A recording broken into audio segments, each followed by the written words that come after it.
Imagine walking onto an airplane. You pass the cockpit, you walk past the first-class suites, you even pass the galleys where flight attendants are preparing drinks. You keep walking and walking and walking, until you arrive at your own private master bedroom. Not a seat that converts into a bed. A full-blown master suite with a king-sized bed, huge windows looking out at the curvature of the earth, and an en-suite bathroom with a full walk-in shower. A real shower with marble walls and gold fixtures at 40,000 feet. This isn't science fiction. This isn't a concept for the future. This is what it's like to fly on a private Boeing 747. We've all been there. You're crammed into seat 28B, fighting for elbow room, trying to sleep with your head against a vibrating plastic wall, while the airline serves you a questionable meal in a tinfoil container. It's the price we pay to see the world. But for a tiny fraction of the global population, a group so wealthy they operate on a different plane of existence, flying is not an inconvenience. It's the ultimate expression of freedom and power. They don't just fly private. They fly in palaces. And the Boeing 747 is the largest, most legendary, and most audacious flying palace ever created. So what does $500 million actually get you in the sky? What is it truly like to have an aircraft the size of a building as your own personal taxi? In this video, we are pulling back the curtain on the most exclusive club in the world, the private 747 owners. We're going to take you on a complete top-to-bottom tour of what these incredible machines are like on the inside.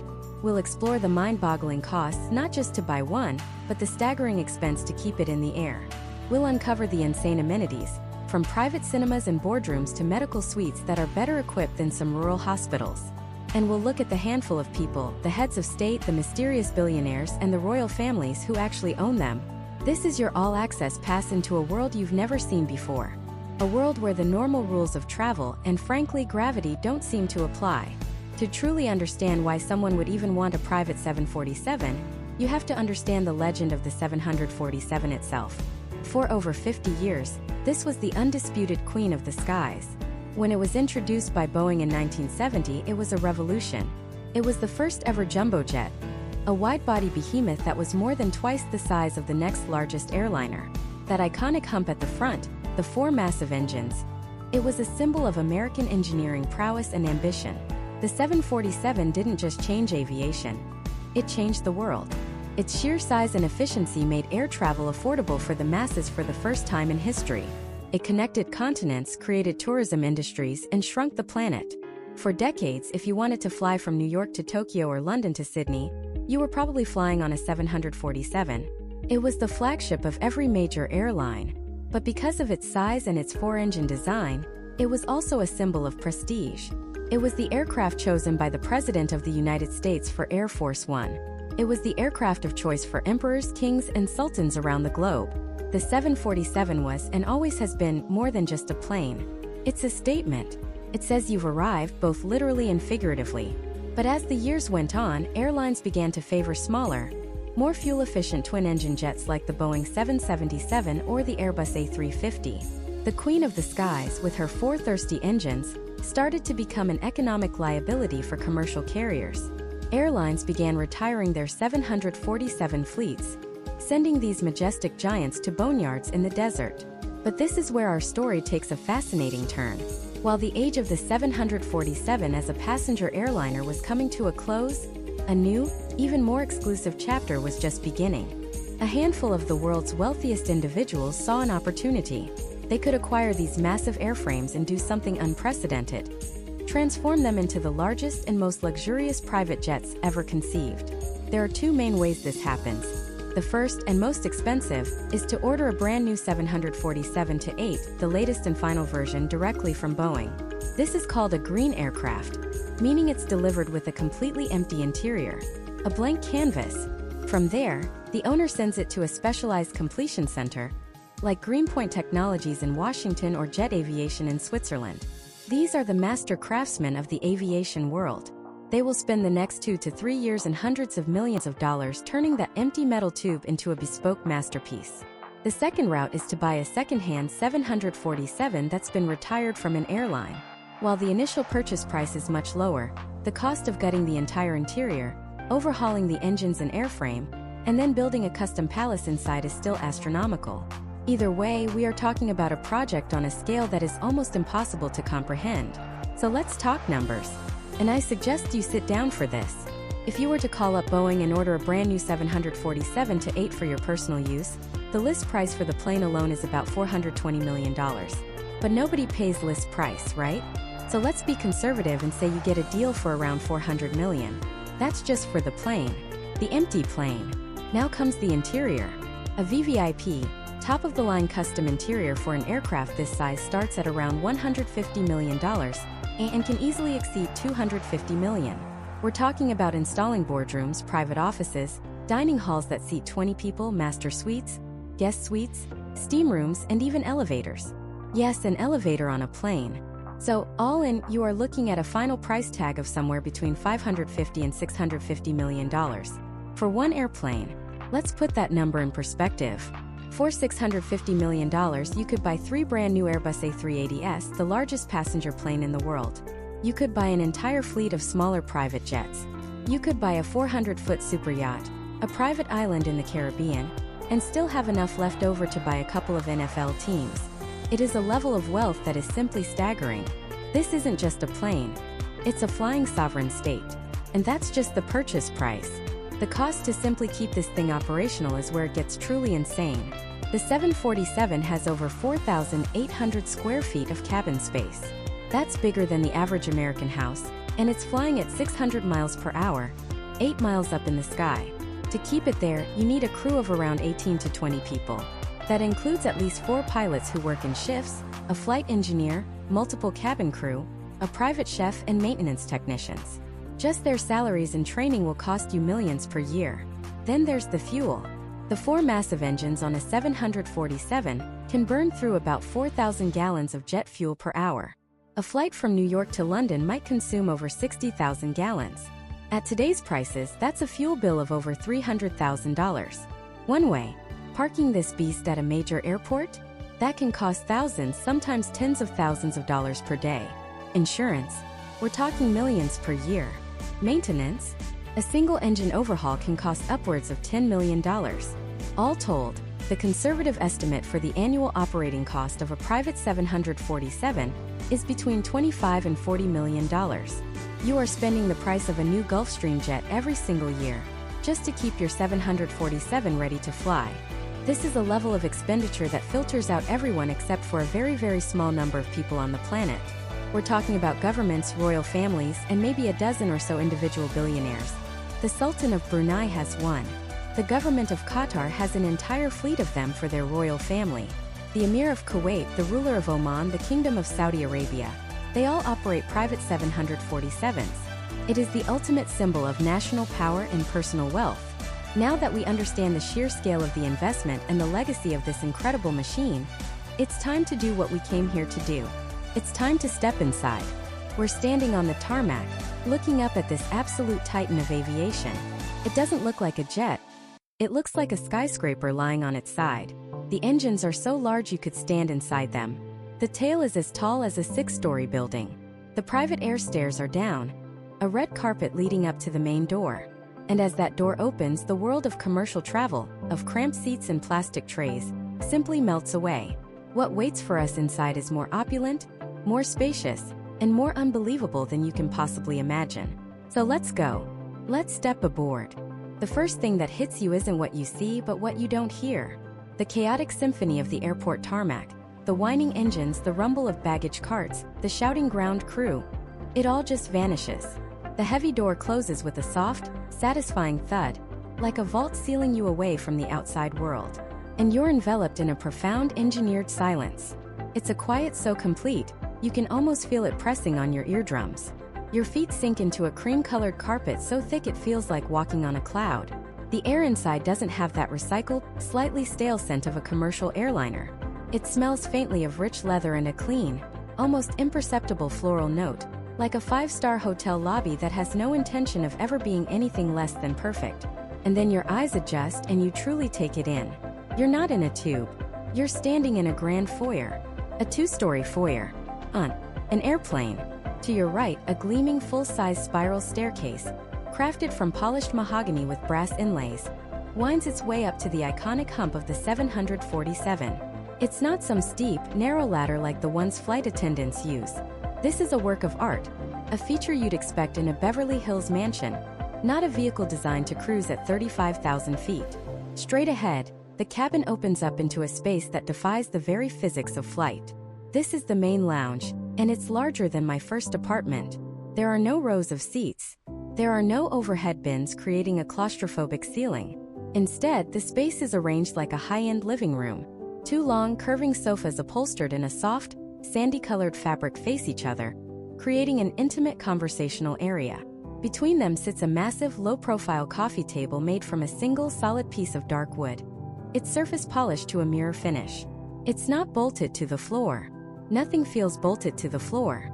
Full-size table lamps with silk shades sit on end tables, casting a warm, inviting glow. It's this detail more than anything that messes with your mind. Your brain knows you're on a plane, but your senses are screaming that you're in a penthouse, somewhere stationary and solid. It's an illusion, of course, a multi-million-dollar illusion of groundedness.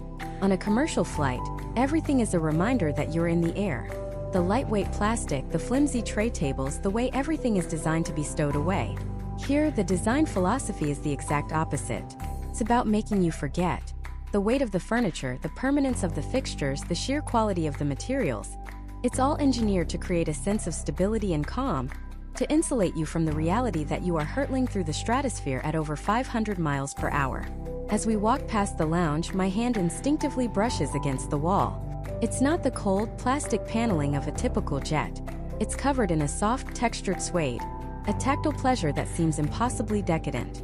The trim isn't plastic either. It's brushed bronze, cool to the touch. Every single surface, every fixture, has been chosen not for its light weight, but for its beauty and feel. At the far end of the lounge, facing the sofas, is a wall that seems to be nothing more than a beautiful wood veneer panel. But with a quiet touch on a discreetly hidden screen, the entire wall comes to life. A section of the paneling silently retracts upwards, revealing an 85-inch cinema-grade screen. The sound that fills the cabin doesn't come from tiny tinny speakers. It's a full-on professionally calibrated surround sound system, with speakers seamlessly integrated into the walls and ceiling. You could watch a blockbuster movie here, and have a better audiovisual experience than in most commercial theaters. Imagine settling in with a drink, a bowl of popcorn made fresh in the galley, and watching your favorite film while crossing the Atlantic. It redefines the entire concept of in-flight entertainment. But this plane isn't just a flying movie theater or a luxury lounge. It's a tool. It's an office. And as we continue moving toward the nose of the aircraft, the atmosphere shifts subtly. We pass through a set of wide, paneled doors and enter what can only be described as a command center. This is the conference room and office. A massive 10-person conference table dominates the center of the room. The chairs are high-backed leather thrones, the kind you'd find in a Fortune 500 boardroom. At the head of the table is a desk that's larger and more imposing than a CEO's desk on the ground. It's equipped with multiple monitors that can rise silently from its surface, secure satellite phones, and high-speed, encrypted internet connectivity that is faster and more reliable than what most people have in their homes. This is where the real purpose of this machine becomes clear. It's not just about comfort. It's about productivity. It's about being able to conduct a board meeting with your team in person, over the Pacific Ocean, and then land in Tokyo ready to close a deal, completely fresh and prepared. You're not losing a day to travel. You're gaining a day of hyper-efficient, uninterrupted work in a perfectly controlled environment. There are no distractions up here. No crying babies, no chatty seatmates, no spotty Wi-Fi. It's a hermetically sealed bubble of power and influence. You can just feel the gravity of the decisions that have been made in this room. The quiet hum of the aircraft is the only sound, a backdrop to conversations that could shift markets, launch ventures, or reshape industries. Looking out the window from this desk, seeing the curvature of the Earth, you realize this isn't just an office with a view. It's an office with the ultimate view. It's a throne room in the sky. We've seen the public face of this airborne palace, the grand lounge for entertaining, the serious boardroom for conducting business. It's all breathtakingly impressive. It's a world away from anything most of us have ever experienced. But it's all on the main deck. It's the space for guests, for staff, for business associates. But what about the private quarters? What about the sanctuary? As we walk back through the silent cabin, that magnificent spiral staircase once again comes into view, beckoning us upward. That staircase doesn't just lead to another deck. It leads to the most exclusive real estate on the planet, the private domain of the owner. It leads to the master suite, the personal living areas, the part of the plane that no guest, no business partner ever gets to see. We've seen where the work gets done. Now it's time to see where the king sleeps. And what's up there is even more astonishing than everything we've just witnessed. We're ascending what can only be described as a proper staircase. This isn't the tight, corkscrew ladder you'd find on a commercial 747 to get to the crew rest area. This is a wide, sweeping set of steps, carpeted in the same impossibly thick wool, with a hand-carved mahogany banister that feels solid and permanent, like it belongs in a mansion, not a machine designed to defy gravity. Every step up is a step further away from the world of commercial aviation, and a step deeper into a realm of pure, unadulterated luxury. As you reach the top, you don't enter a small lounge or a set of first-class seats. You enter a private universe. This entire upper deck, the iconic hump of the 747, is one contiguous flowing space dedicated to a single person. This is the owner's sanctuary, the inner sanctum, the one place on Earth, or more accurately above it, where the world can be completely shut out. The front section, where the windows curve dramatically with the nose of the plane, is a private lounge. It's an oasis of calm. Two long, L-shaped sofas upholstered in a soft, cream-colored leather face each other. Between them, a low-slung table made from a single piece of polished petrified wood, its surface a mesmerizing mosaic of ancient history. The lighting is soft, indirect, emanating from hidden coves in the ceiling, creating a warm, inviting glow. There are no overhead bins here. Instead, the ceiling soars, giving the space an airy cathedral-like feel. And the view, my God, the view. From up here, you're sitting ahead of the wings. There is nothing between you and the horizon but a sweeping 180-degree panorama of the sky. At this altitude, you can genuinely see the curvature of the Earth. It's not a subtle arc. It's a profound, undeniable bend in the horizon. It's the kind of view that changes your perspective, not just on your destination but on everything. But this space isn't just for relaxation. Just behind the lounge area, seamlessly integrated into the design, is the command center. This is the owner's office. A massive desk carved from a single slab of Macassar ebony faces forward, commanding the same panoramic view as the lounge. It's a desk built for decisions that shape industries and move markets. The surface is almost completely clear because everything is integrated. With the press of a button, multiple screens rise silently from the desk's interior. Another button reveals a panel with every port and connection imaginable. But the real technology is invisible. This office is equipped with a state-of-the-art, military-grade secure communications suite. We're talking encrypted satellite links for voice and data that are virtually untappable. The owner can conduct a board meeting, execute a billion-dollar trade, or hold a sensitive political discussion from 41,000 feet with more security than most Earthbound headquarters. This isn't just an office in the sky. For all intents and purposes, it's the most mobile, most secure, and most exclusive corner office on the planet. As we move past the office, the atmosphere changes. It becomes softer, more intimate. The lighting dims and the sound seems to drop away to an absolute, profound silence. We've now entered the master bedroom. And let me be clear, this is not a seat that converts into a bed. This is a bedroom that happens to fly at 600 miles per hour. A full California king-size bed is anchored to the very structure of the aircraft, dressed in linen so fine they feel like cool water against your skin. The headboard is a magnificent, floor-to-ceiling piece of tufted leather. The walls are not cold, plastic aircraft panels. They're covered in a soft, sound-absorbing fabric, a type of gray cashmere that deadens any hint of engine noise or vibration. Here, the only sound is the gentle, almost imperceptible whisper of conditioned air. Look up. The ceiling above the bed isn't a ceiling. It's the night sky. A custom fiber optic installation perfectly recreates a celestial map. It's not random twinkling lights.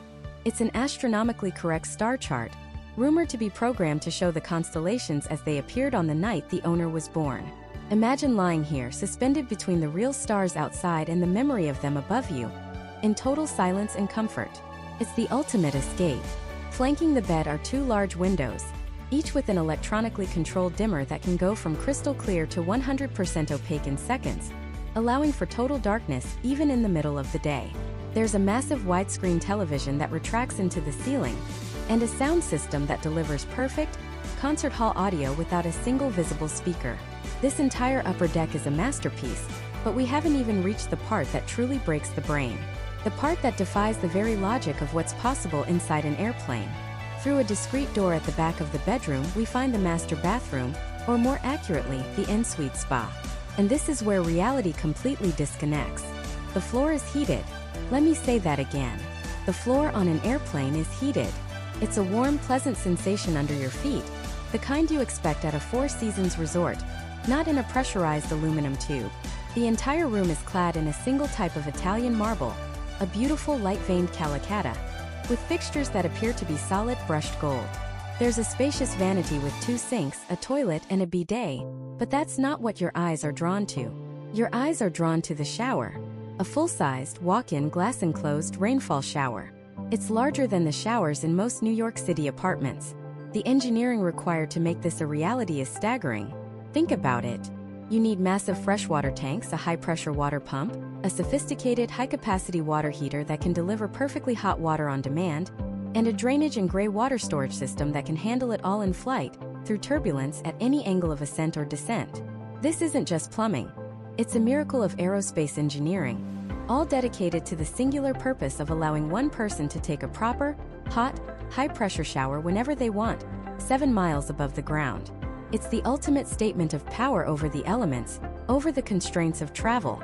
It's taking the most luxurious comforts of home and installing them in the sky. This one room, this bathroom, is perhaps the single greatest differentiator between flying private and flying on even the world's best commercial airline. No first-class suite, no matter how expensive, offers this. This is a level of customization and opulence that exists on a completely different plane of existence. It redefines what a journey can be. It's no longer just about getting from point A to point B. It's about living completely uncompromised while you do it. We've seen the owner's private world. The lounge for reflection, the office for command, the bedroom for sanctuary, and the spa for rejuvenation. It's a self-contained palace, perfectly designed for one person to live, work, and rest in absolute comfort and privacy. But a palace, no matter how magnificent, is just a building. What turns it into a home, what makes it function, is the service, the human element. And to support a lifestyle like this at 40,000 feet requires an operation that is just as impressive, if not more so, than the hardware itself. We've seen where the king sleeps, but what about the royal court? What about the food a king eats? To understand that, we have to go back downstairs to a part of the plane that is, in its own way, even more incredible than this private suite. The kitchen. And it's not what you think.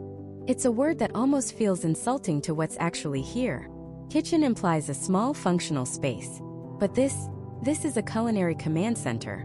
Forget the tiny galleys you've seen on a commercial flight, with their sad little carts and foil-wrapped trays. We are standing in a full-scale, professional-grade restaurant kitchen, meticulously engineered to exist 7 miles above the earth. You might think the biggest challenge of cooking on a plane is the turbulence. And yes, a sudden jolt while you're holding a razor-sharp chef's knife is not ideal. But the real enemy, the invisible force a sky chef battles every single day, is physics. It's the air itself. At 41,000 feet, the cabin is pressurized to the equivalent of about 8,000 feet. This isn't just a fun fact for pilots. It's a culinary nightmare. The lower air pressure and extreme dryness, drier than the Sahara Desert, wreak havoc on your senses. Your ability to taste saltiness and sweetness drops by up to 30%. Flavors become muted, textures change. A dish that would earn a Michelin star on the ground can taste like cardboard in the sky. So how do you serve a meal fit for a king when the laws of nature are actively working against you? You don't fight nature. You outsmart it. And that process starts not with an oven but with a scientist. The executive chefs who work on these jets are part food scientist, part artist, and part logistical genius. They have to re-engineer every single recipe. They use more intense spices, more acidic components like citrus and vinegar, and umami-rich ingredients like mushrooms and aged cheeses to cut through that sensory fog. They use techniques that preserve moisture at all costs. Look at this equipment. This isn't just a microwave and a coffee pot. That gleaming stainless steel box is a combination steam oven. It's one of the most critical pieces of equipment on board. The dry cabin air is like a sponge, sucking moisture out of everything. A conventional oven would turn a beautiful piece of sea base into a dry plank. But a steam oven injects moisture as it cooks, keeping the fish flaky, tender, and perfect. Next to it, a blast chiller. This can take a perfectly seared steak from piping hot to just above freezing in minutes, locking in the juices and allowing for it to be perfectly reheated later in the flight without overcooking. There are induction burners that heat the pan, not the air, which is a massive safety feature in an environment like this. There are vacuum sealers for sous vide cooking, which is a godsend up here. Cooking something in a perfectly sealed, temperature-controlled water bath is the ultimate way to control moisture and flavor infusion. And the ingredients themselves are a logistical miracle. The owner of this jet doesn't just decide what he wants for dinner tonight. He decides what he might want for dinner anywhere in the world at any time. The culinary team has a global network of suppliers. Before a flight from New York to Dubai, they might get a call. The principal wants fresh white truffles from Alba, Italy. He wants a specific type of caviar that can only be sourced from the Caspian Sea. He wants live lobsters from Maine. The team doesn't say no. They make calls. A supplier in Italy carefully packs the truffles and rushes them to a waiting courier. Another in Iran prepares the caviar. The lobsters are packed in special containers and flown to meet the jet. Everything is a race against time. A symphony of logistics playing out across continents. Also that when the owner sits down to eat over the middle of the Atlantic, his meal is as fresh as if he were sitting in the world's finest restaurant. There's no preset menu. The chef often has to create a menu based on the principal's mood. One day it might be a 7-course tasting menu, a journey through modern gastronomy. The next, it might be a simple, perfectly executed cheeseburger because that's what he feels like eating. But even that cheeseburger is an art form. The beef is a custom blend of a 5 Wagyu and dry-aged sirloin. The cheese is a specific Gruyere aged for 18 months. The brioche bun is baked fresh on board. Nothing is left to chance. Imagine the pressure. You're not just a cook. You're a personal chef, a butler, a confidant. You have to anticipate needs before they're even spoken. The owner might have guests, each with their own dietary restrictions and preferences. One is vegan, another has a severe nut allergy, a third only eats fish caught that morning. You have to create a harmonious, world-class dining experience for all of them. In a metal tube, hurtling through the stratosphere at 600 miles per hour. And the wine cellar.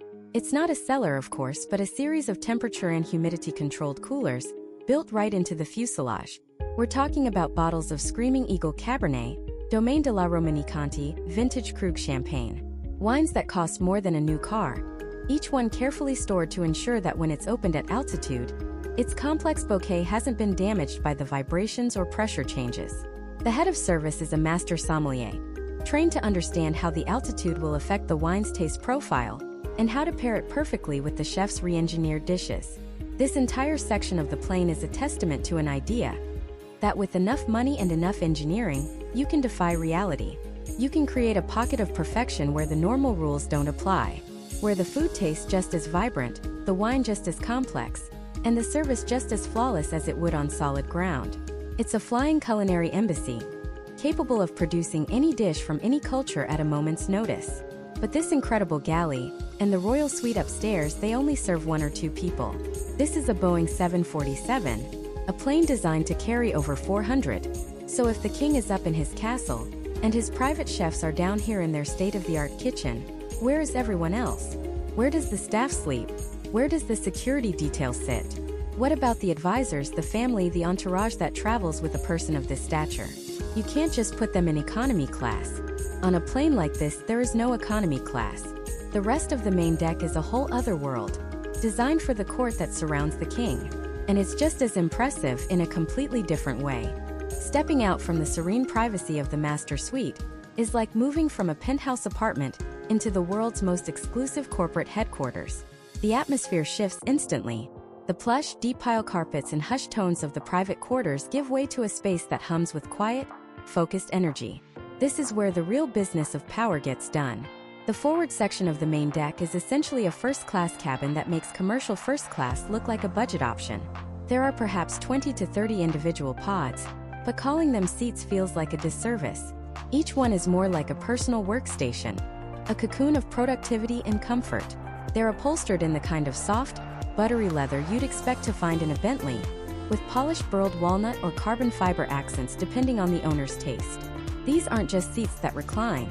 They are masterpieces of ergonomic engineering, capable of transforming into perfectly flat, 2-meter-long beds with the touch of a button on a silent, haptic touchscreen.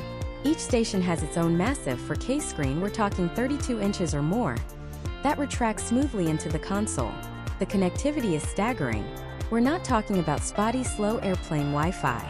This is military-grade, multi-channel satellite internet, a connection so fast and stable you could trade billions on the stock market, conduct a live high-definition video conference with a dozen world leaders, and stream a movie in Dolby Vision all at the same time, without a single dropped frame. Every surface has integrated wireless charging, multiple universal power ports, and dedicated, noise-canceling headphone jacks that deliver crystal-clear audio. This is the domain of senior advisors, cabinet ministers, and the CEO's most trusted lieutenants. They can work for 14 hours straight, sleep for 6 in total comfort, and arrive on the other side of the world without missing a single beat, ready to negotiate a treaty or close a $10 billion merger. But the real nerve center of this airborne court lies just beyond these seats. It's the main conference room. This isn't a few seats turned to face each other. This is a dedicated, soundproof boardroom in the sky. In the center is a massive, solid wood or composite table that can seat 8 to 12 people in high-backed executive chairs. The table itself is a technological marvel. Flush-mounted touchscreens can rise silently from its surface, displaying briefing documents, live news feeds, or secure video links. In the ceiling above, targeted spotlights and embedded microphones ensure that everyone can be seen and heard perfectly, whether they're talking to the person across the table or to a command center on the ground. This room is where history is made mid-flight. Imagine a geopolitical crisis unfolding while the aircraft is over the Pacific. The leader can convene their entire National Security Council right here. With encrypted, real-time satellite communications that are virtually untappable, they can watch live drone feeds on a massive, wall-mounted screen at the end of the room, make decisions that affect millions of people, and deploy assets on the other side of the globe, all while cruising at 41,000 feet. For a corporate titan, this is where the final details of a hostile takeover are hammered out, where strategies are drawn up that will reshape entire industries. It is a flying Pentagon, a mid-air Wall Street, a true situation room that moves at 600 miles per hour. Moving further aft, the layout changes again. This is the area for the next tier of the entourage.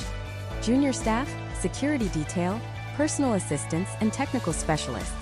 And here's the crazy part. Their section is what most of us would consider an incredible top-tier international business class.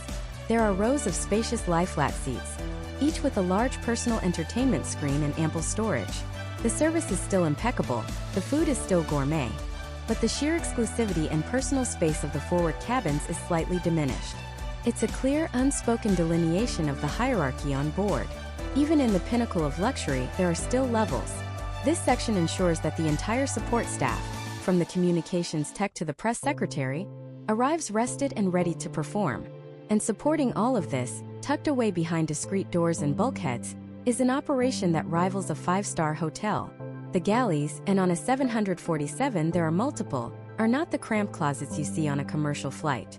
They are sprawling stainless steel kitchens, staffed by a team of world-class chefs. These aren't flight attendants reheating prepackaged trays. These are culinary artists who can prepare anything, anytime. The pantries and cold storage are stocked with the finest ingredients from around the world: fresh seafood, prime cuts of steak, exotic fruits, and of course, cases of the owner's favorite vintage champagne or rare whiskey. The logistics are mind-boggling. The catering team has to plan for multi-day trips across different time zones, accommodating any possible craving the principal or their guests might have, 24 hours a day. They can serve a formal 12-person state dinner with multiple courses, or make a simple, comforting bowl of soup for someone who isn't feeling well. The level of personalization is absolute. And then there's a feature that you'll almost never find on a commercial jet, one that speaks volumes about the passenger's importance: a dedicated medical bay. This isn't just an enhanced first aid kit. This can be a fully equipped mini clinic, sometimes even a small operating theater. It's often staffed by the leader's personal physician who travels with them everywhere. The room contains advanced medical monitoring equipment, a defibrillator, oxygen tanks, a full suite of emergency medications, and a bed designed for medical procedures. It ensures that in the event of a health crisis, there is no need to divert the plane. The aircraft is a self-contained sanctuary, capable of providing immediate, high-level medical care, isolating the principal from any potential risk on the ground. It's the ultimate insurance policy, a reflection of the fact that the health and safety of the person on board is a matter of national, or corporate security. Every inch of this main deck is meticulously planned, a perfect fusion of unparalleled luxury and ruthless efficiency. It's a flying ecosystem designed to support one person's power and influence. It allows them and their entire team to cross oceans and continents without ever truly being disconnected or out of control. But all this comfort, all this functionality is worthless without one thing: absolute impenetrable security. And what this plane does to protect its single most important passenger is something out of a spy movie. It's not just an airplane, it's a fortress, and the defenses it has are almost unbelievable. First, you have to understand that the most effective defenses are the ones you never see. This isn't a fighter jet bristling with missiles. The 747's protection is subtle, integrated, and almost entirely invisible. It's a ghost wrapped in a shield inside a fortress. To appreciate the genius of its design, you have to first understand the nightmares it's designed to defeat. The world's most powerful people don't just worry about technical failures. They worry about deliberate, targeted attacks. The biggest threat, especially during takeoff and landing when the plane is low and slow, comes from shoulder-fired missiles, technically known as manpads, man-portable air defense systems. These are the weapons of choice for terrorists and rogue states. They are relatively cheap, easy to smuggle, and brutally effective. A single lucky shot can bring down a commercial airliner. For a plane like this, lucky shots are not an option. So, how do you make a 400-ton giant invisible to a heat-seeking predator? It starts with seeing the attack coming before it's even launched. This aircraft is studded with dozens of small, almost imperceptible sensors. These aren't just cameras, they are multispectral eyes, constantly scanning the environment in a 360-degree bubble around the plane. Some are looking for the ultraviolet energy signature of a missile's rocket motor ignition.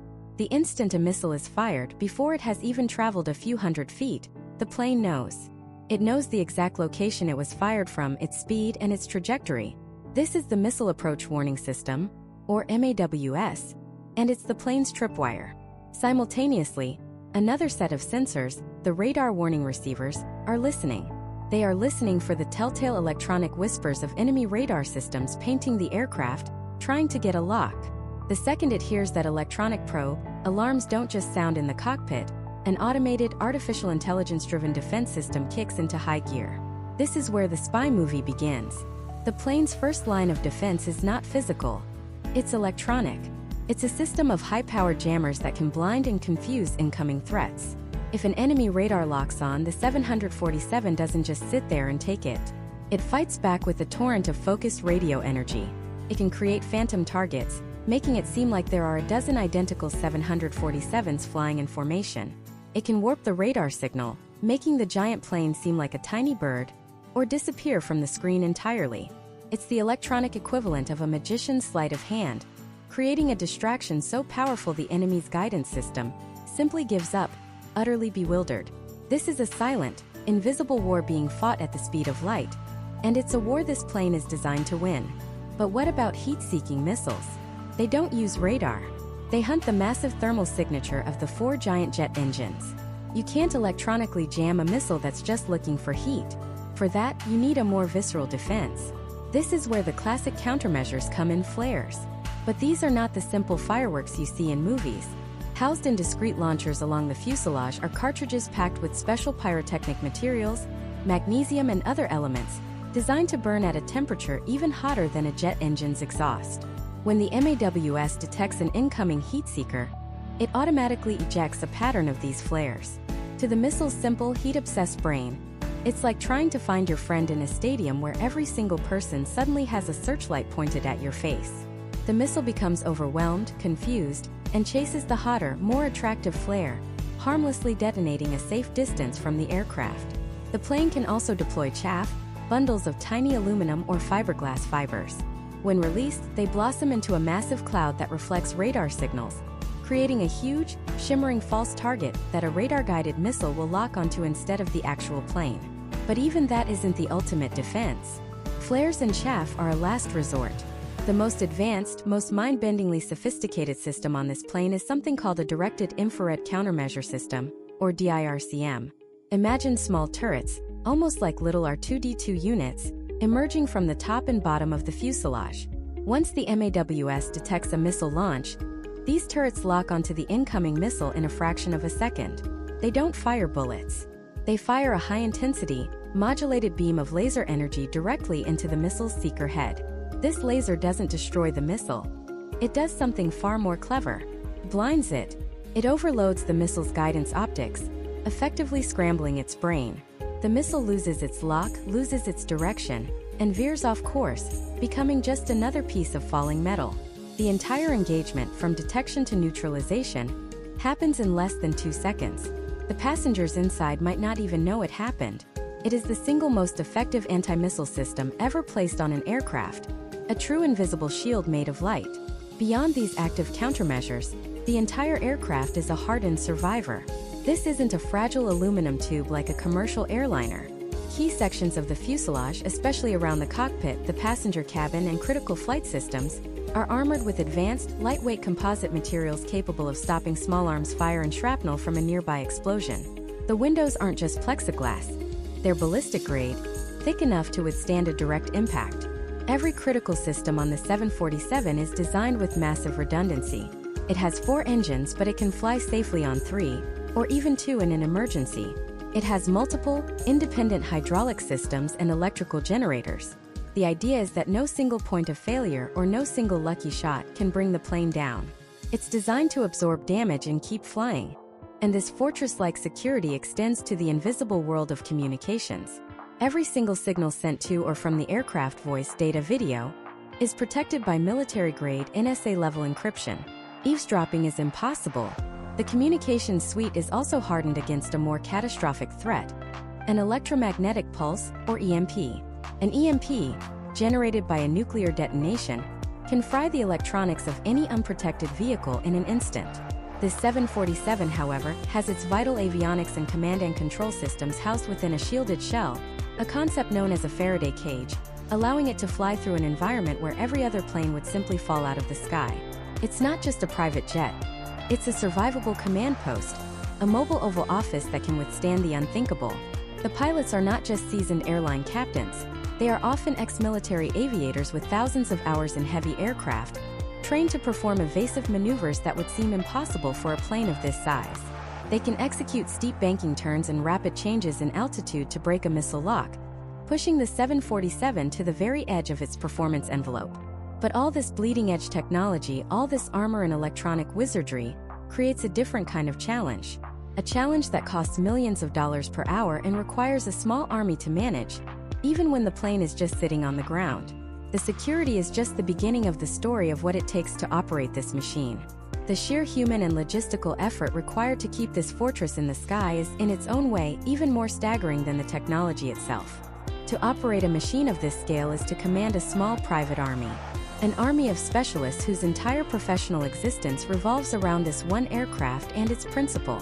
Forget everything you know about commercial airlines. This isn't an A to B transport service. It's a traveling extension of a boardroom, a home, and a fortress. It is a self-contained ecosystem, and at the heart of it are the pilots. You don't just hire a 747 pilot. You recruit from the absolute pinnacle of aviation.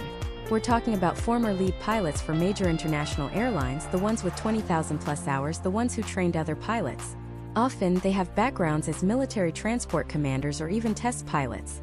For a long-haul flight, there isn't just a captain and a first officer.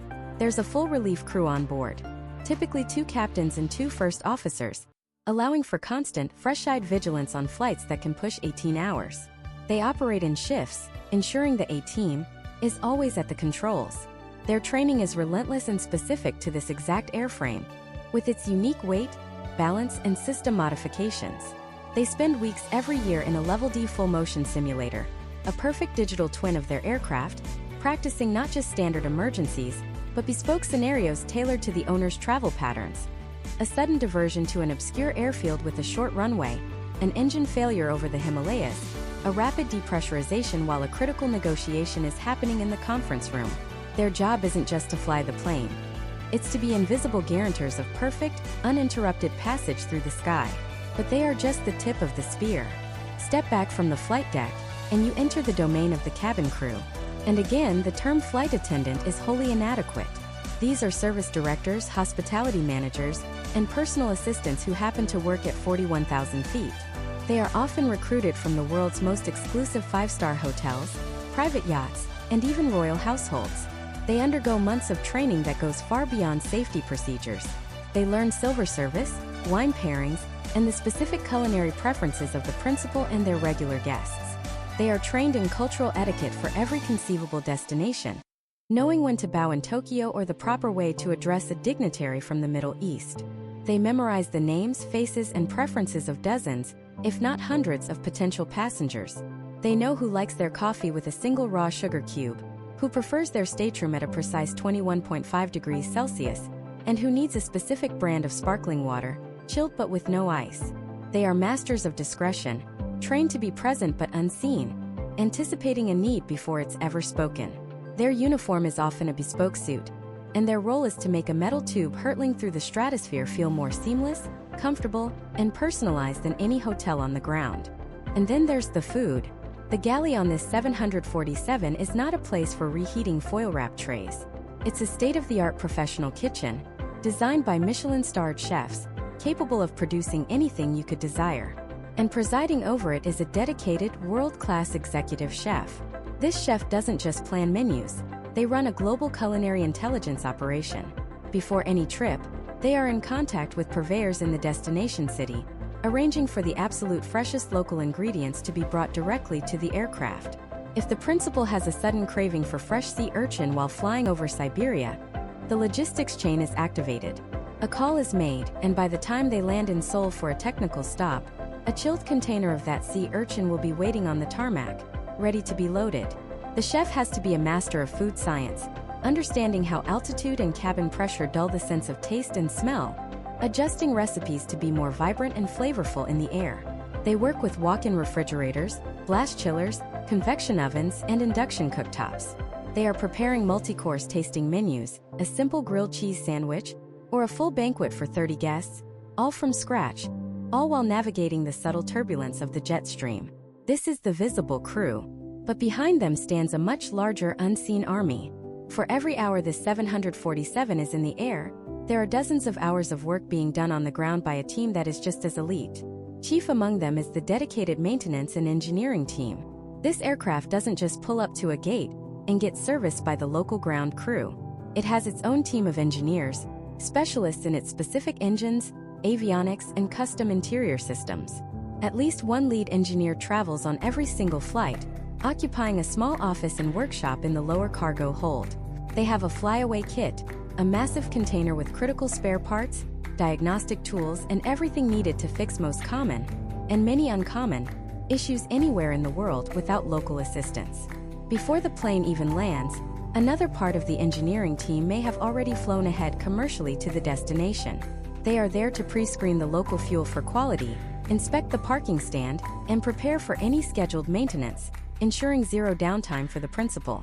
Their mission is 100% dispatch reliability. The plane must be ready to go perfectly at a moment's notice.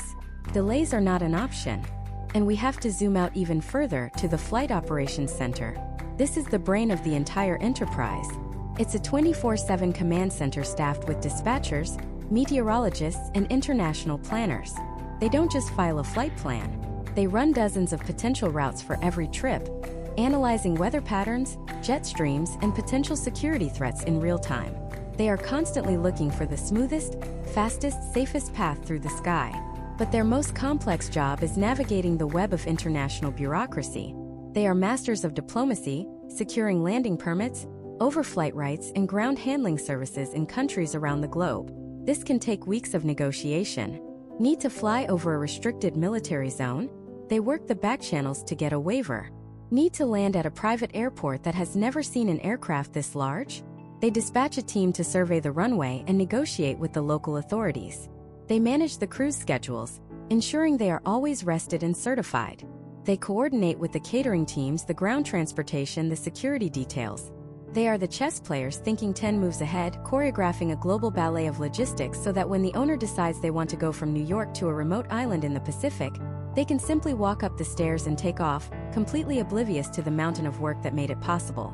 This entire ecosystem, this symphony of hundreds of people and thousands of moving parts, all exist to create a bubble of absolute control and predictability. It's an effort to conquer geography and time itself, to make the entire planet a local neighborhood. It is the ultimate expression of power not just in the air, but over the very fabric of travel itself. But this ultimate power isn't conjured from thin air. This perfect bubble of control is not a product of magic. It's the result of a meticulously planned, flawlessly executed, and almost entirely invisible human operation. It is a logistical ballet performed by an army of the world's most elite professionals, all dedicated to a single client. To truly understand this aircraft, you have to understand the people who make it breathe. Forget everything you know about a commercial flight crew.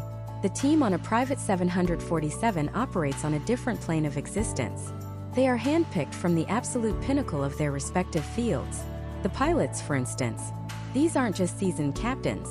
They are often former military aviators, the kind who flew heads of state, or they are the top 1% of commercial pilots, lured away by unimaginable salaries and the challenge of a job that is never, ever routine. They are masters of the 747, but more than that, they are masters of improvisation.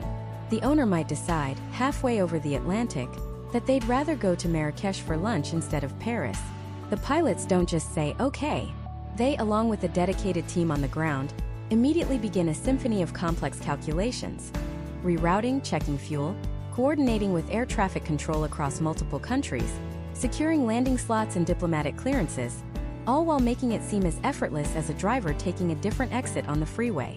Their job is to make the impossible possible, and to do it so smoothly the owner barely notices a change in the engine's hum. And then there's the cabin crew. Calling them flight attendants is like calling a Navy SEAL a swimmer. There might be a dozen or more on a single flight, and each is a specialist. They are graduates of the world's most exclusive service academies, often poached from five-star hotels, royal palaces, or Michelin-starred restaurants. They are multilingual, impeccably discreet, and possess an almost supernatural ability to anticipate a need before it's even a thought in the passenger's mind. They remember that you prefer your water at exactly 55 degrees Fahrenheit, that you have a slight allergy to a specific type of fabric softener, and that you once mentioned months ago a fondness for a rare vintage of scotch. And you can be sure that scotch will be waiting for you. Their training goes far beyond pouring champagne. They are trained in advanced first aid, security protocols, and cultural etiquette for every nation on Earth. They are problem solvers. If a guest's favorite suit gets a stain mid-flight, there's a crew member who knows advanced textile care. If a business deal requires a document to be printed, bound, and ready upon landing in a city thousands of miles away, the crew makes it happen through their network of global contacts. They are the silent, graceful enablers of a life without friction. And at the heart of the service is the onboard executive chef. This isn't about reheating catered meals. This is a full-scale, no-compromise gourmet kitchen that just happens to be flying at 40,000 feet. The chef is a culinary artist, often with Michelin stars to their name, who designs bespoke menus for every single flight. Weeks before departure, they are in consultation with the owner's staff, planning every meal, every snack, every drink. The logistics are staggering. If the owner wants fresh bluefin tuna for sushi on a flight from Geneva to Singapore, the chef's team will source it from the Tsukiji market in Tokyo, fly it on a separate private jet to a holding facility, where it's then transferred under exacting conditions to the 747 just before takeoff. The galley is a marvel of engineering, equipped with everything from convection ovens and blast chillers to sous vide machines and induction cooktops, all modified to work perfectly in a pressurized, moving environment. They can create a 7-course tasting menu or a simple grilled cheese sandwich with equal perfection, because in this world, the only limit is the owner's appetite. But this airborne team is just the tip of the spear. For every person you see on the plane, there are at least 10 more on the ground working in the shadows to pave the way. This is the unseen army. There's a dedicated team of flight planners and dispatchers who work 24/7 in a state-of-the-art operations center. Their job is a high-stakes game of global chess. They monitor weather patterns, political situations, and air traffic worldwide, constantly optimizing the jet's path not for fuel efficiency, but for comfort. They will plot a course around a patch of turbulence 1,000 miles away, even if it adds an hour to the flight, because the primary directive is a smooth ride. They negotiate with airport authorities to ensure the 747 gets priority clearance, the best parking spot right next to the private terminal, and that ground transportation is waiting on the tarmac, engine running the moment the door opens. Then there is the security apparatus. A private 747 is a fortress. The security team is a global network of intelligence analysts and on-the-ground operators. Before the jet even lands in a new country, an advanced team has swept the private terminal, vetted all local ground staff, from the fuel truck driver to the caterers, and established a secure perimeter. The aircraft itself is equipped with military-grade countermeasures, advanced communication systems, and sometimes a dedicated security officer travels on board. Every detail is managed to create a seamless, impenetrable shield around the owner. And finally, there's the maintenance team.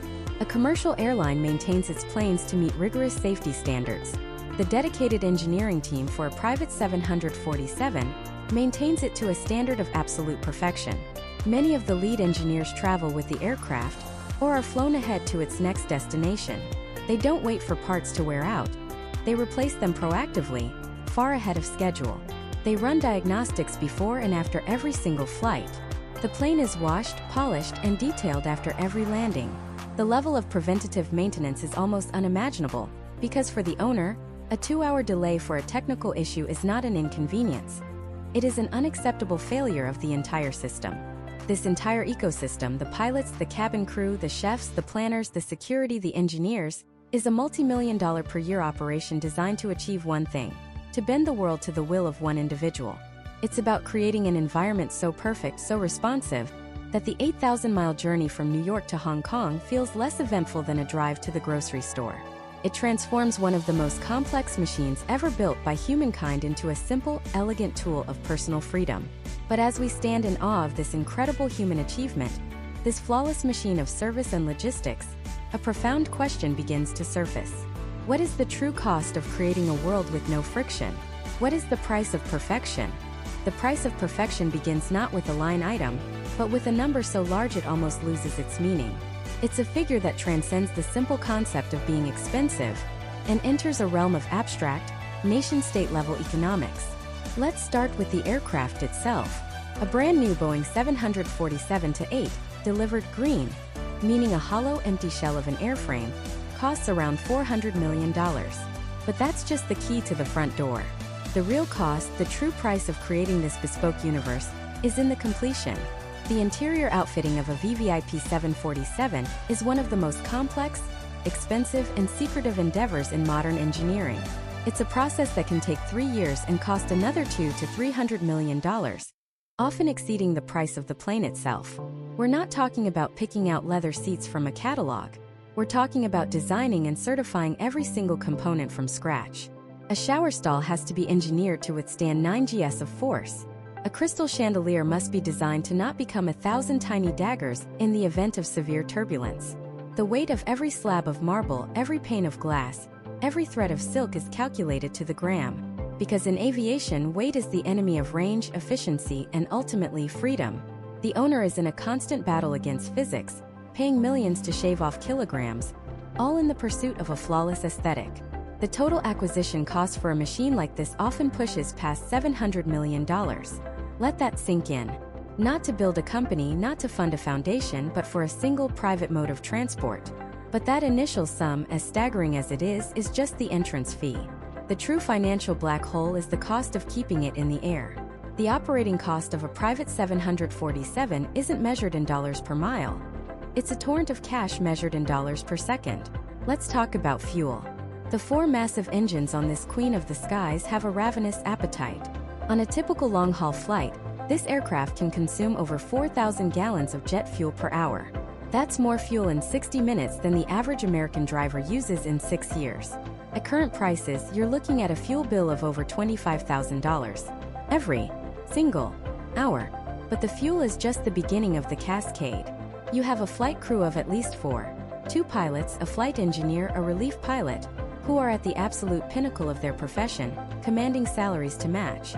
You have a cabin crew of 10 to 15, trained not just in safety, but in the art of invisible anticipatory service that rivals the world's finest hotels. Then there's the maintenance. A 747 doesn't just get an annual checkup. It is under constant, rolling maintenance by a dedicated team of engineers. Every component has a life limit, measured in flight hours or cycles, and replacing them is astronomically expensive. A single engine can cost over $25 million. A new set of tires can run you $60,000. You have to pay for hangarage, A climate-controlled building large enough to house a 5-story building with a 200-foot wingspan. You have to pay for insurance, which for an asset this valuable and complex, runs into the millions per year. You have landing fees, navigation fees, international handling fees. When you add it all up, the conservative, all-in hourly operating cost for a private Boeing 747 is north of $50,000. That means a 10-hour flight from New York to Dubai doesn't just cost $500,000. It means that by the time you've watched 2 movies and had a nap, you have spent more than the median price of an American home. This is the financial cost. A fire hose of money, relentlessly flowing, to keep this perfect bubble afloat. But the numbers, as shocking as they are, obscure a deeper, more human cost. The price of perfection is also paid by the people who create it. The crew of this aircraft live in a state of permanent readiness. Their lives are not their own. They belong to the schedule of the owner. A text message at 2 a.m. can mean a flight to Hong Kong in 3 hours. Personal plans, holidays, family events, they are all secondary to the mission. The mission is to ensure that the owner's world remains frictionless. The pressure on them is immense. A mistake is not an option. A forgotten preference, a slightly overcooked meal, a moment of lapsed attention. In a normal world, these are minor human errors. In this world, they are failures of the system. The crew is bound by ironclad non-disclosure agreements. Their discretion is their most valuable asset. They are ghosts existing to serve, seeing a world of unimaginable wealth and power, but never truly being a part of it. They are the invisible architecture of this perfect life.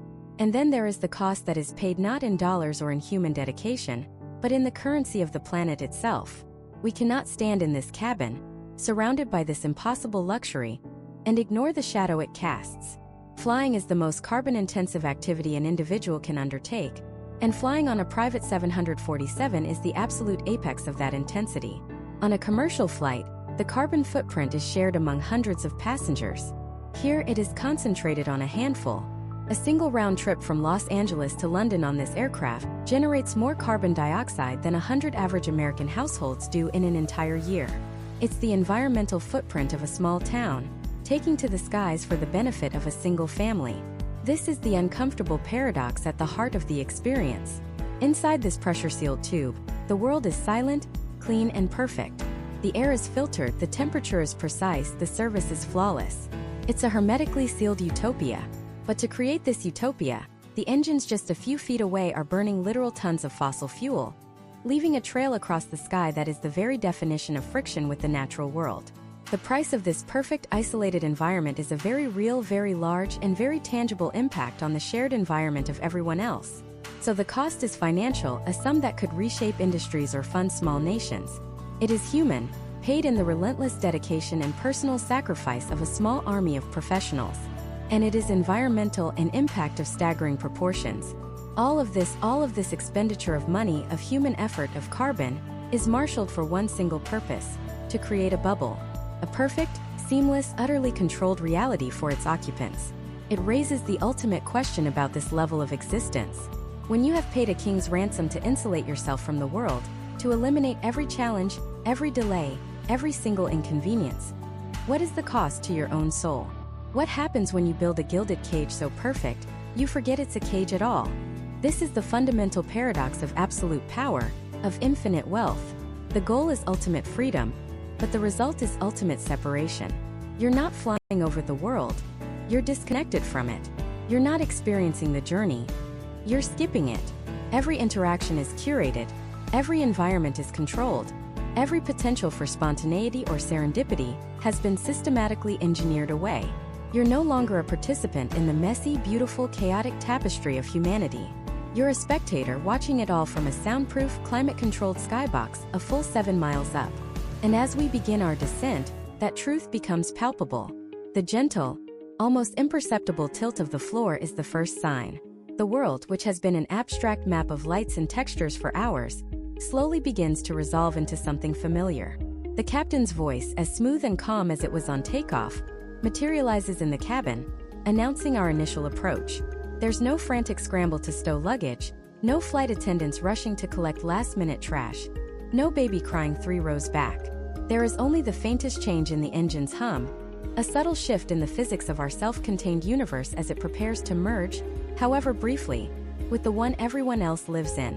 From the window, the curvature of the earth surrenders to the recognizable patterns of civilization. Highways become shimmering ribbons, then intricate webs of individual cars. Buildings rise from geometric shapes into distinct structures. You can see the weather not just as a concept on a map, but as actual clouds we are now sinking through. For a moment, the illusion of being outside of reality is punctured. We are subject to the same atmosphere, the same gravity, the same physical laws as every other person on the planet. Inside, nothing changes. The lighting remains perfect. The temperature is constant. A fresh drink appears unbidden on the table beside my seat. It's the final act of the performance, a reminder that even as we rejoin the world, we are not yet of it. The insulation holds to the very last second. Then you feel it. A deep, resonant thud that vibrates through the very soul of the aircraft. The landing gear, a marvel of heavy engineering, has locked into place. Suddenly, the 747 is no longer a graceful sky palace. It's a machine preparing for a controlled collision with the ground.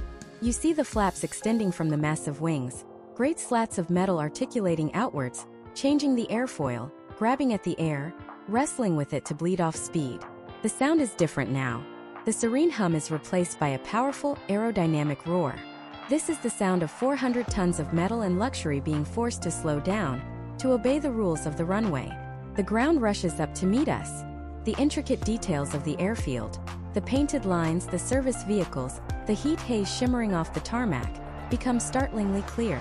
For one suspended moment, you are floating just feet above the earth. A colossal machine held aloft by the sheer force of its own momentum. And then contact. It's not a bump. It's a declaration. A firm, solid arrival as the 16 main gear tires kiss the pavement. A plume of white smoke erupts from the rubber as it instantly accelerates from 0 to over 150 miles per hour. You are pressed forward in your seat as the pilots engage the reverse thrusters. The 4 colossal engines that propelled you across continents now roar in defiance, redirecting their immense power forward. The entire aircraft shudders, a beast being brought to heel. The noise is immense, a visceral primal force that no soundproofing can fully contain. It's the only moment in the entire journey that feels truly raw, untamed. It's the sound of the bubble bursting. And then, as quickly as it began, it's over. The roar subsides, the deceleration smooths out, and the jet turns gracefully off the main runway, taxiing with an almost silent dignity. We haven't landed at a commercial terminal. We are in a different part of the airport, a quiet, secluded corner reserved for those who don't do crowds. There are no other airliners here, just sleek Gulfstreams and Bombardiers, which look like toys next to our Queen of the Skies. The engines spool down into a gentle whisper, and a profound silence descends upon the cabin. The journey is over, but the experience isn't. As the main door opens, there is no jet bridge. Instead, a covered staircase rolls up to the fuselage. At the bottom, a single black car waits, its engine running silently. There are no lines for immigration, no crowded baggage claim carousel, no desperate search for a taxi. The owner's luggage, which was in the hold, will simply appear in their hotel suite or at their home, as if by magic. Stepping out of the aircraft and onto the stairs, the air hits you. It's real air. It might be humid or cold, or smell of jet fuel. It's the first uncontrolled sensory input of the trip. You walk down the steps, get into the waiting car, and the door closes with a soft, reassuring thud. The bubble is re-established. The car pulls away, driving through a private gate that bypasses the entire airport ecosystem. Within minutes, you are on a public highway, moving in a private vessel, surrounded by people who have no idea that the person in the car next to them just crossed an ocean in a flying palace. And that's when the real meaning of this experience settles in. This isn't just about comfort or speed. It's about creating a parallel reality. It's about sanding down every rough edge of life until there's nothing left to feel. The joy of travel often comes from the friction, the unexpected conversation with a stranger in a security line, the shared laugh with a flight attendant over turbulence, the simple relief of finally finding your bag on the carousel. These are the small, shared human moments that stitch a journey together. They are the texture of life. On a private 747, there is no texture. There is only a seamless, sterile, and ultimately lonely perfection. You've successfully purchased a life without inconvenience. But in doing so, you've also purchased a life without the very things that make a story worth telling. You don't have travel stories, you have transportation receipts. The Boeing 747 was originally designed with a noble, almost romantic purpose: to democratize air travel. Its sheer size and efficiency were meant to make the world smaller, to connect people and cultures on a scale never before imagined. It was the people's plane, the jumbo jet that brought the dream of international flight to the masses.